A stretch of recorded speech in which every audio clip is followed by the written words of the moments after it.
Y ahora nos vamos a meter un poco en la historia, porque estamos a pocos días de una nueva, un nuevo recordatorio, un nuevo festejo de lo que fue la gesta del 7 de marzo, la batalla del 7 de marzo, que tiene una fecha puntual en su nombre, pero que empezó mucho antes y que obviamente siempre estamos tratando de dar algún detalle para que se vuelva a reflotar el tema y conocer quizá algo nuevo. Nosotros estamos en contacto telefónico con uno de los referentes del Museo Histórico Regional en Manossi. Está a cargo allí. Estamos hablando de Leonardo Dam. Así que vamos a saludarlo a Leonardo, que estaba con quehaceres allí en laborales, y lo interrumpimos un minuto para charlar. Leonardo, Fernando Sicona aquí te saluda. ¿Cómo estás? Hola Fernando, ¿cómo te va? Muy bien, muy bien. Buen día. Buen día. En estas fechas se estamos acercando a marzo. Bueno, uno ya empieza a tener en vista y a recordar siempre la batalla de 1827, pero que ya en febrero tenía cuestiones, inclusive allí con algunas batallas. Claro, sí, exactamente. Como vos decís, nos estamos acercando vertiginosamente, ¿no?, a una nueva edición de la fiesta de la soberanía patagónica, una conmemoración de esta gesta que llevó adelante el pueblo de Patagones, el pueblo de la comarca.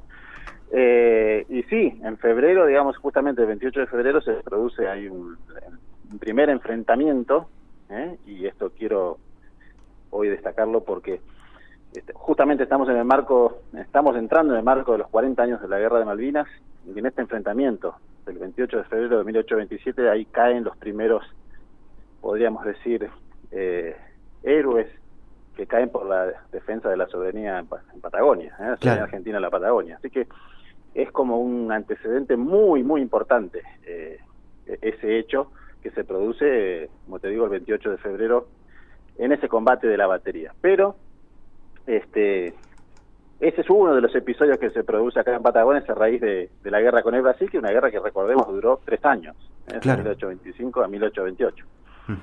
Yo te preguntaba en producción, porque lo he charlado con otras personas, y bueno, uno habla de 1827 y 1827, pero intentos de invasión por este lugar ha habido en otros momentos. Claro, sí, justamente en diciembre de 1825, que se produce, digamos, la declaración de guerra del Imperio de Brasil a las Provincias Unidas del Río de la Plata. Esto se produce como, recordemos que la guerra en sí era por la banda oriental, lo que hoy es Uruguay. Exacto. Uruguay en ese momento hace una suerte de congreso, que estaba todo su territorio casi prácticamente ocupado por fuerzas brasileñas. Bueno, ellos hacen un congreso y se declaran, digamos, piden la anexión a las Provincias Unidas del Río de la Plata. Y ese evento es lo que produce la declaración de guerra del Imperio de Brasil a las Provincias Unidas del Río de la Plata. Y bueno, esto se produce en diciembre, la declaración de guerra del 25, y justamente ese mes llega acá un barco apresado por el corsario Formantín, Francisco Formantín, un barco apresado sin haberse declarado la guerra todavía. ¿Por qué? Porque este señor tenía una patente de corso de la provincia, o sea, de la banda oriental. Mira. No una patente de corso de Buenos Aires, sino de Montevideo sería, o del lugar donde estuviera el gobierno en ese momento oriental. Así que bueno, llega acá y el comandante no sabía muy bien qué hacer, porque todavía se sabía que había un peligro de guerra con Brasil, pero todavía no estaba esta noticia acá. Claro, las noticias tardaban meses. Claro, sí, tardaban unos cuantos días. Entonces, bueno, no sabe muy bien cómo actuar. ¿Y qué pasa? Detrás del Felicidad, se llamaba el barco apresado, Felicidades, que había sido apresado por Formantín, detrás de ellos venía un barco de guerra brasileño, un barco llamado Río do Prata. Y este Río do Prata desembarca una especie de grupo comando, o sea, quedan anclados en el mar, digamos ahí a la altura del Cóndor, la baliza. Desembarca un grupo comando y se vienen hasta acá cerquita de Patagones con la intención de recuperar esa nave apresada. Mira, por la fuerza. Claro, por la fuerza. Digamos, a través de la sorpresa, básicamente, no por una superioridad numérica, porque era un bote, digamos, con, no sé, unos 10, 15 personas, más o menos, imaginemos, soldados. Sí. Y Son apresados, son sorprendidos y capturados por el comandante Lacarra en ese momento. Ujú. Y bueno, sale todo mal para los brasileños.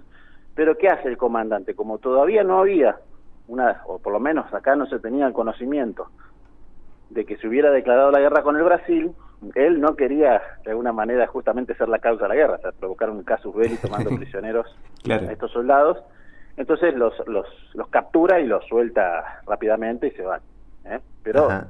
Ya es un antecedente. el barco apresado queda acá. Sí. O sea, liberaron a las personas, pero el barco quedó.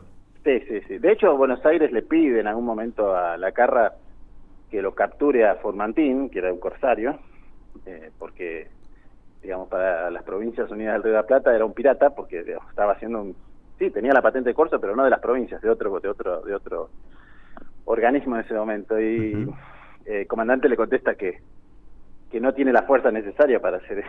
O sea que, la fuerza de voluntad, quizá, ¿no? Claro, no, pero Formantín era un tipo muy pesado, se ve, y su circulación, digamos, se la bancaba, así que no, Lacarra dice, mire, por el momento no es posible. Sí, Leonardo Formantín, que es un apellido que todavía se mantiene en la comarca, pero es francés, Francisco Formantín, ¿no?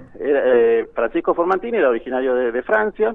Y bueno, después siguió teniendo un papel muy importante después de la guerra, fue comandante del fuerte acá, en la década de 1850, así que... o sea, mira, de pedir acá. De pedir que lo detengan a ser comandante del fuerte.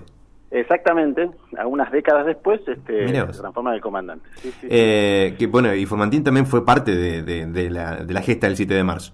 Sí, sí, sí. Curiosamente, ese apellido, algunos de sus descendientes están vinculados de generación en generación a las actividades navales, Prefectura Naval Argentina, por ejemplo. Ajá, bueno. Acá en la comarca. Y bueno, y pasando al otro evento que por ahí es poco conocido también,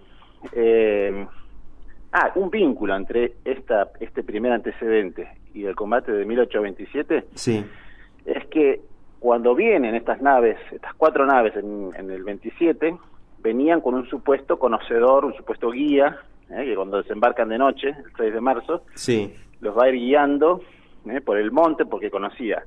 Ese supuesto conocedor era uno de los miembros que había sido capturado, de ese grupo comando que había sido capturado en 1825. Ah, mira.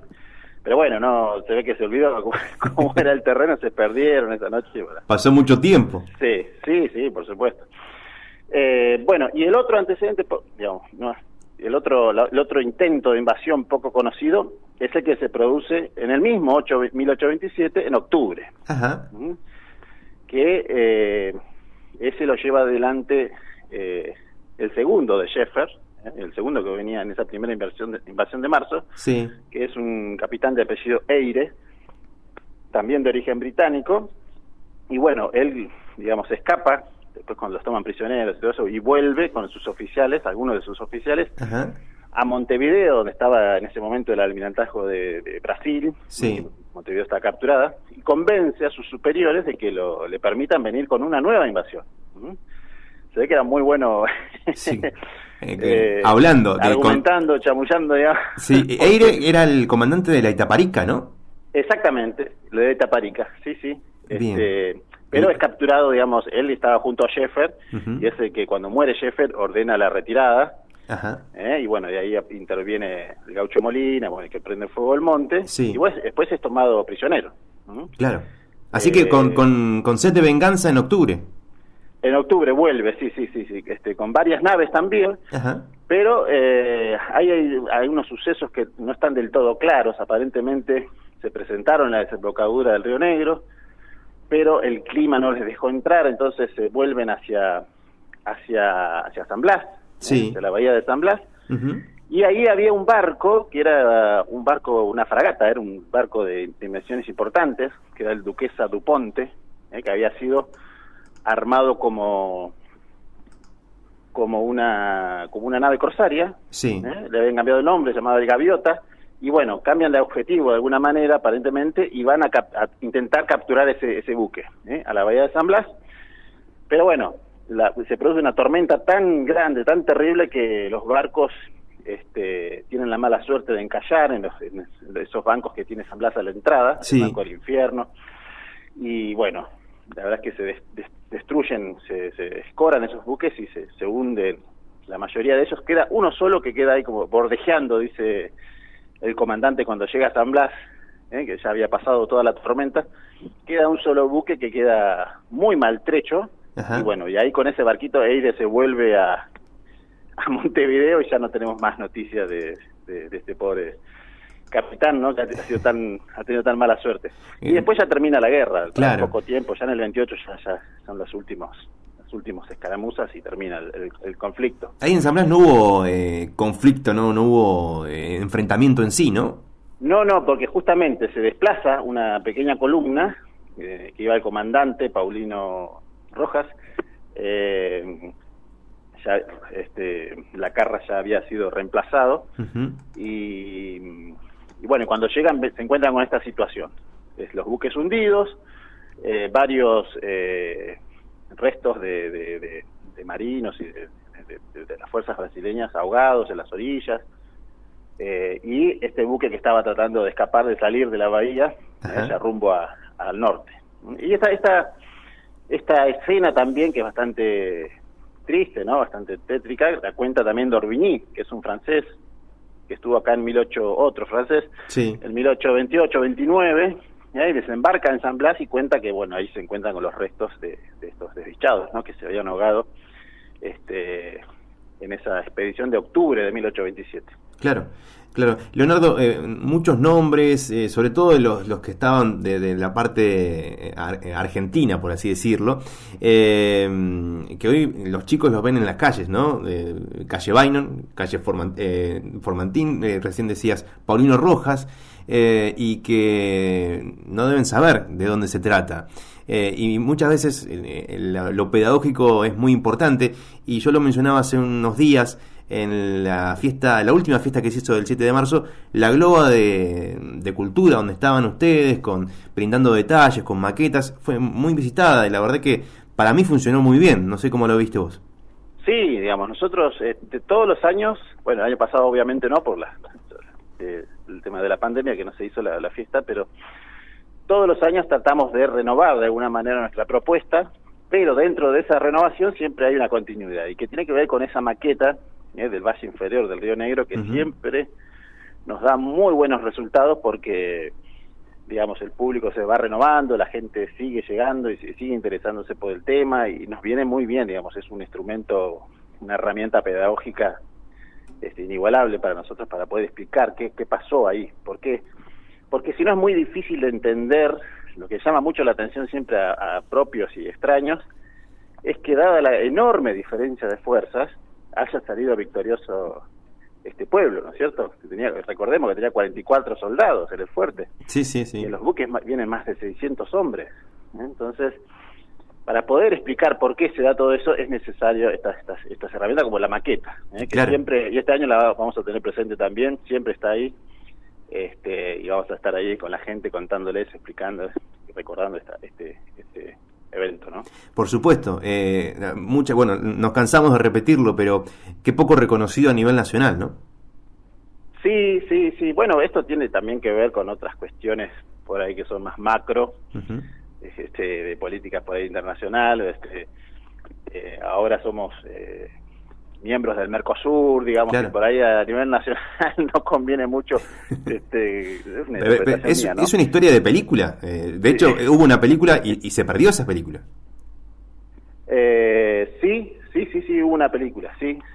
Ahora creo que participa Eva Duarte, si no me equivoco. Ahora lo voy a buscar no tengo, pero sí hubo una película sobre el 7 de marzo, sí, es cierto, sí. Claro, que fue censurada y desapareció la película. ¿Sabes? Claro, sí, se pierde en la filmación la única copia que tenía. Pero bueno, nos fuimos por las nubes y si quiero cerrar, porque para no robarte más tiempo, con también algo que está sucediendo en este momento, que el Cerro de la Caballada está cerrado, encontraron restos, sé que tiene que venir gente de provincia, pero que puede estar linkeado, puede estar unido a este 1827. Sí. Lo cual sería justamente histórico.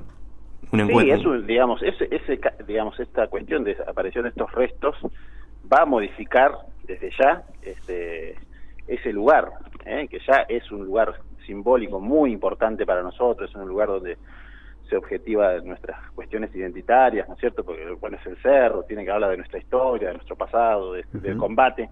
Claro. Es un sitio histórico nacional, pero estos restos, en la medida que sepamos exactamente de qué época qué pertenecen, si tienen que ver con esta guerra con el Brasil o son más antiguos, sin duda van a potenciar este significado que tiene el Cerro de la Caballá o a resignificarlo. Si son más antiguos, bueno, ahí hay que, digamos, de alguna manera sumar esa cuestión, y construir otro sentido también alrededor de ese cerro. Claro.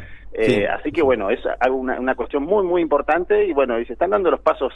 Lo importante de esto además es que se están dando los pasos de manera correcta, está el lugar preservado, está custodiado, y según tengo entendido ya se están dando los primeros pasos para designar al equipo de gente que va a trabajar en eso. ¿Tiene que ser provincial o nacional? Eso es, digamos, si bien es un sitio histórico nacional, quienes define el equipo de arqueólogos que van a trabajar es el Centro Provincial de Registro de Patrimonio Arqueológico y Paleontológico, que es una dependencia del Ministerio de Gestión Cultural de la Provincia de Buenos Aires. Locales no pueden trabajar en ese sentido, ¿no? Necesitas tener bueno, no sé si hay arqueólogos aquí. Que yo tenga entendido, no conozco a ninguno. Claro, ¿no? Y tenés que conocer. Pero el tema con los arqueólogos es que, digamos, toda la provincia, porque por ahí la gente piensa o algunas personas piensan que, digo esto porque por ahí salen cuestiones por ejemplo, con el detectorismo, que bueno, que son sectores que no están delimitados como patrimoniales. No, todo el partido de Patagones está dividido en zonas y está otorgado a equipos de arqueólogos. Por ahí ellos trabajan, digamos, de perfil bastante bajo, no es que nos enteramos, pero bueno, ellos vienen, todos los años hacen campañas y tienen asignados determinadas zonas, y tienen que presentar informes, tienen que hacer trabajos, bueno, es toda una cuestión burocrática, si se quiere, también alrededor de esto, y quien, digamos, el organismo que regula toda esta cuestión es justamente este Centro Provincial de Registro de Patrimonio arqueológico y paleontológico. Ellos son los que definen quiénes trabajan en qué lugar. Bueno, de hecho, hace un par de años salió un documental en Canal Encuentro. Claro. Que se acercaron aquí al partido y buscaban diferentes elementos. Con el equipo del doctor Nicolás Cierlo. Sí. Y bueno, por ahí nuestra participación es más bien indirecta porque, digamos, por ley, todos los equipos arqueológicos tienen que vincularse al museo de la zona, y por lo general los elementos, obviamente no en este caso restos humanos, por supuesto que no, pero elementos líticos o tecnológicos o lo que sea, eso tiene que ir a parar al museo local. ¿Sí? Entonces, bueno, nuestro vínculo siempre un poco indirecto con estas cuestiones. Claro. Usted me decía, puede ser más antiguo, o sea, pueden ser de pueblos originarios. Sí, todas las posibilidades están abiertas, digamos. Claro. Nosotros, por supuesto, tenemos de alguna manera la esperanza de que se tenga que ver con el combate, pero puede que no, digamos. Cualquier hipótesis es arriesgada, y bueno, hasta que no se trabaje. Claro, por supuesto. No trabajen los profesionales en esto, los científicos. Pero me imagino, usted como apasionado de la historia, debe haber generado un cosquilleo, ¿no? Cuando conoció la noticia. Sin duda, digamos, como la gran mayoría de la población, esto se veía mucho hace una semana o dos, que había mucha ansiedad, mucha curiosidad. Bueno, en nuestro caso eso estaba un poco más potenciado, claro. ¿No? Pero bueno, hay que ir manejándolo porque, como te decía, esto es un proceso muy complejo, donde intervienen varias partes, interviene el municipio, interviene el centro,